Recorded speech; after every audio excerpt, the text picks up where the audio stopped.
izləyicilərimiz, hörmətli tamaşaçılarımız, hörmətli valideynlərimiz, biraz yaxına gəl.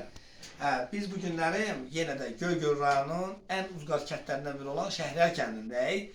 Bir müddət əvvəl biz bu kənddə bir neçə nəfər müəllimi çəkdik, Sənaye müəllimi çəkdik, o cümlədən də gəldik İbrahim müəllimi çəkdik. Və bu gün də sizə təqdim edəcəyim müəllim həyatının 40 ildən çoxunu təhsilə fəda vermiş müəllimdir. Müəllimi də sizi xoş gördük. Sağ olun. Allah təala sizə uzun ömür, can sağlığı versin. Neçə il müəllim işləmişsiniz müəllim?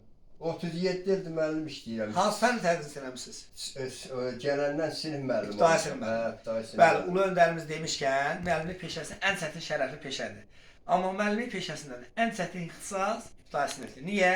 Çünki ilk əlifbanı, ilk hərfləri, ilk rəqəmləri öyrədən müəllimlərdir. Bizim arzumuzdadır ki, bugün 2026-cı il 21 yanvar tarixidir. Qarlı, buzlu havada güzbaylarla çıxmışıq bu kəndə, müəllim evlərinə. Bizim arzumuzdadır ki, müəllimin 70 yaşı, 80 yaşı olsun, 100 yaşı olsun. Gələk gözəl çəkiliş eləyək. Müəllimin həyat yoldaşı, adınız nədir? Həyat yoldaşının adı nədir? Ağgül. Ağgül xanım da bizə bildirir ki, müəllimlə fəxr eləyir, qürur duyur.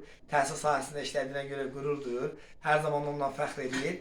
Ağgül xanıma da dərin təşəkkür bildiririk. Müəllim, biz bilirik gözəl atasınız, gözəl babasınız. Neçə evladınız var? 2. Allah saxlasın. Adlar nədir evladlarınızın?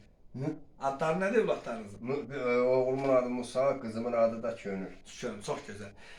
Və nəvələrin neçə nəvəniz var? 3 nəvəm var. Allah saxlasın. Sizin yolunuz davam elətdirən varmı evladlarınızdan? Övladlarımdan qızım yolunda. Hə. Allah saxlasın. Dayısın. Bəli, Allah sizə ömür versin. Biz də arzu edirik ki, müəllimin 70, 80, 100 yaşında əməkdaşlarımız gəlib gözəl çəkişir. Təşəkkürlər minnətdarım.